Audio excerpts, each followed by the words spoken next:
Assalamualaikum warahmatullahi wabarakatuh.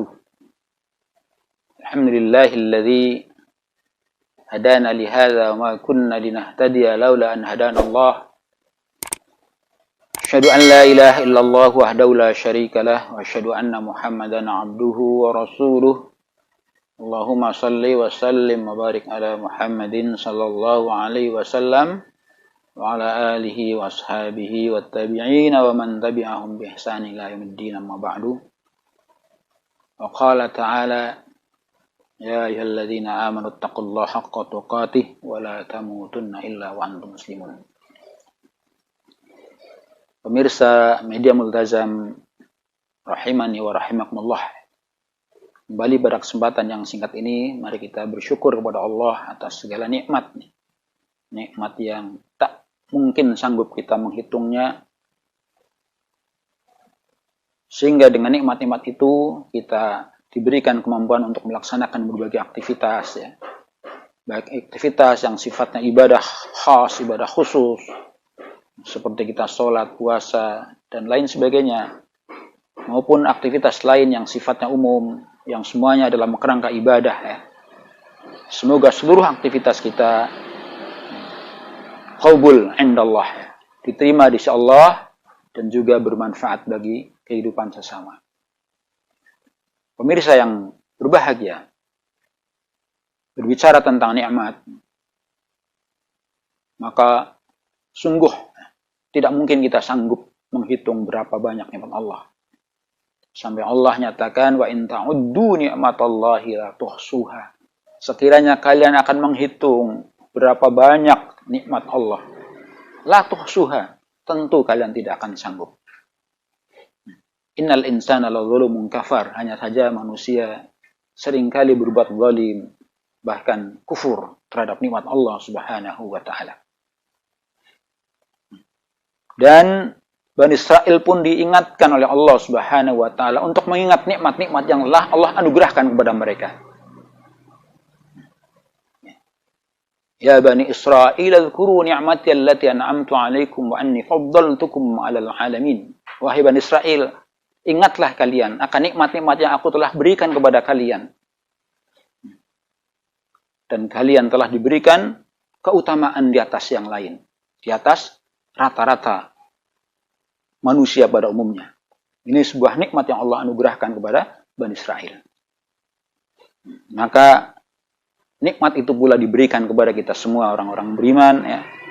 Nah, semoga kita bisa memaksimalkan nikmat ini, memanfaatkan nikmat ini dengan sebaik-baiknya. Ibnul Qayyim rahimahullah, beliau membagi nikmat yang begitu banyak, yang tidak mungkin bisa kita menghitungnya, tetapi bisa dibagi dua, atau bisa secara garis besar nikmat itu, kata beliau, ada nikmat muqayyad, ada nikmat mutlak. Ada nikmat-nikmat yang sifatnya muqayyad. Muqayyad itu mungkin bisa diartikan nikmat yang sifatnya sementara. Nikmat dalam catatan. Muqayyad. Ada nikmat yang mutlak, dan memang nikmat yang abadi. Mari kita coba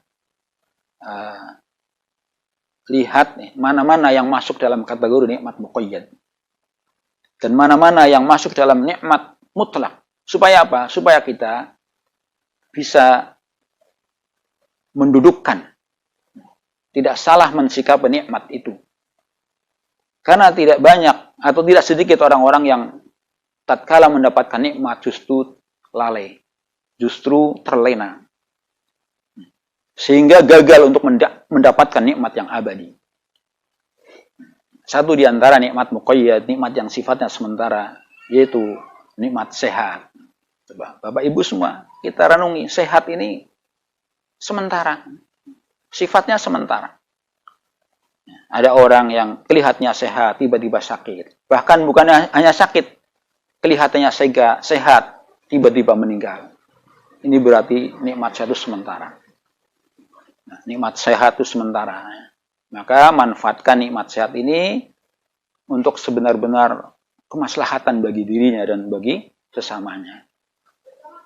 Termasuk umur kita juga nikmat. Kita diberi umur itu nikmat Allah, ya. di mana Rasulullah menghabarkan bahwa nikmat umur atau umur yang diberikan kepada umat Nabi itu berkisar antara 60 sampai 70 tahun. Maru ummati baina sittina wa sab'in. Umur umatku itu berkisar antara 60-70. Jadi umumnya rata-rata umat Nabi itu kisaran umurnya adalah 60-70. Ada yang lebih dari itu tapi jumlahnya tidak banyak. Bahkan ada yang sebelum 50, bahkan ada yang anak-anak sudah meninggal. Nah, ini merupakan nikmat Allah. Maka umur yang begitu singkat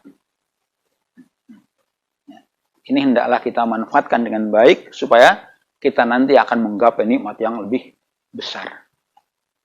Harta juga nikmat. Tapi semuanya sementara. Istri, anak, itu juga nikmat. Sementara kedudukan, jabatan, apa saja.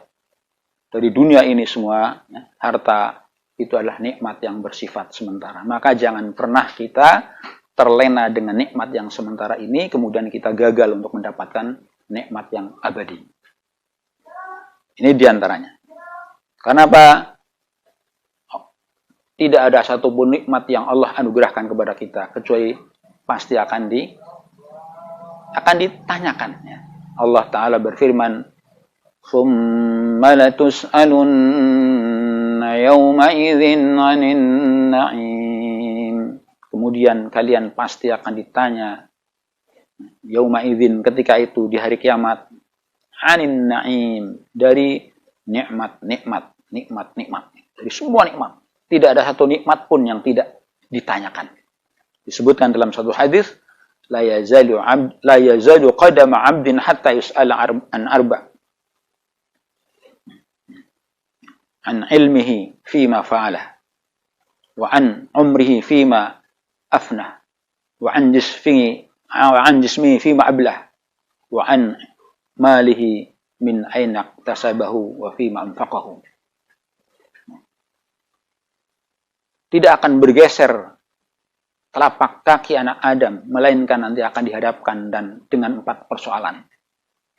Yus'ala an arba'ah, ditanya tentang 4 hal. Yang semua ini adalah merupakan nikmat. 4 hal ini semua nikmat. Yang pertama, nikmat tentang jismun, badan, raga, fisik yang sehat. Untuk apa? Sampai hancur. Juga ditanyakan tentang umurnya, wa an umrihi, tentang umurnya. Sampai habis, berguna atau tidak umurnya. Kemudian tentang ilmunya. Dia belajar ilmu, menghabiskan waktu, menghabiskan umur, menghabiskan dana. Apakah ilmunya bermanfaat apa tidak? Ilmunya membuat dia menjadi baik atau tidak? Ilmunya membuat dia menjadi taat kepada Allah apa tidak? Karena ciri orang yang bermanfaat ilmunya adalah semakin taqarrub kepada Allah Subhanahu wa taala, semakin baik. Baik hubungannya dengan Allah maupun hubungannya dengan sesama itu semakin baik. Bahkan orang yang bertambah ilmu tapi tidak bertambah ketaatannya, tidak bertambah kebaikannya, maka sesungguhnya dia hanya menambahkan dirinya jauh dari Allah, bertambah jauh dari Allah. Man izdada ilman walam yazdad hudan walam yazdad minallahi illa bu'adan. Barang siapa yang bertambah ilmu tapi kemudian tidak bertambah kebaikannya, maka sesungguhnya dia tidak bertambah kecuali bertambah jauh dari Allah Subhanahu wa taala. Kemudian wa an malihi min aina iktasabahu wa fima anfaqahu. Pertanyaannya yang keempat ini, an malihi, tentang hartanya. Ini hartanya. Min aina iktasabahu, dari mana ia dapatkan? Dia punya banyak harta, asal usulnya dari mana? Dari jalan yang benar atau tidak? Dan setelah dimiliki harta itu, wa fima anfaqahu, dinafkahkan kemana? Disalurkan kemana? Inilah para jamaah, hadirin pemirsa yang dirahmati Allah Subhanahu wa taala, bahwasanya tidak ada satupun nikmat yang akan lepas dari tanggung jawab. Mungkin sekarang merasa bebas mendapatkan apa saja, tetapi nanti satu ketika kita akan menyesal ketika semua nikmat ini tidak dipertanggungjawabkan dengan baik di hadapan Allah Subhanahu wa taala. Oleh karena itu, semoga dengan berjalannya waktu, ya, dengan bertambahnya usia, marilah kita renung, ya, kita merenung.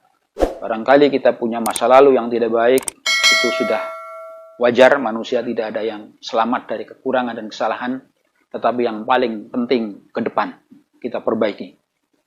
Semoga umur yang panjang, ya, yang Allah anugerahkan kepada kita membawa kita pada kebaikan-kebaikan. Nah, ketika kita sudah menggunakan nikmat-nikmat Allah yang bersifat muqayyad, yang bersifat sementara, maka saatnya nanti kita akan mendapatkan nikmat yang abadi, yaitu berupa surga Allah Subhanahu wa taala yang memang disiapkan bagi orang-orang yang beriman dan orang-orang yang beramal saleh. Innal ladzina amanu wa 'amilus salihati lahum jannatun na'im.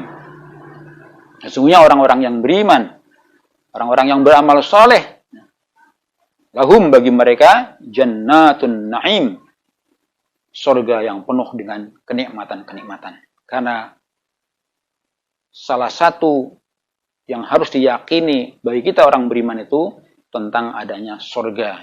Jangan sampai kita itu tidak percaya atau tidak yakin atau ragu terhadap surga. Al-jannatu haqqun wan naru haqqun. Surga itu hak, neraka itu hak. Nah, tatkala kita meyakini tentang adanya surga, tentang adanya neraka, adkhalahullahu al-jannah maka minal amal.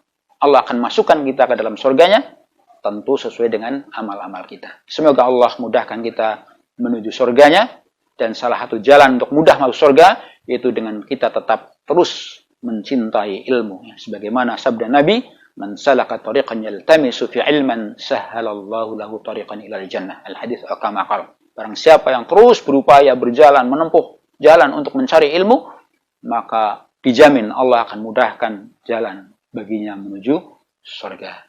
Demikian, semoga sekelumit ini bermanfaat. Aqulu qali hadza astaghfirullah. Subhanakallahumma bihamdika asyhadu an la ilaha illa anta astaghfiruka wa atubu ilaik.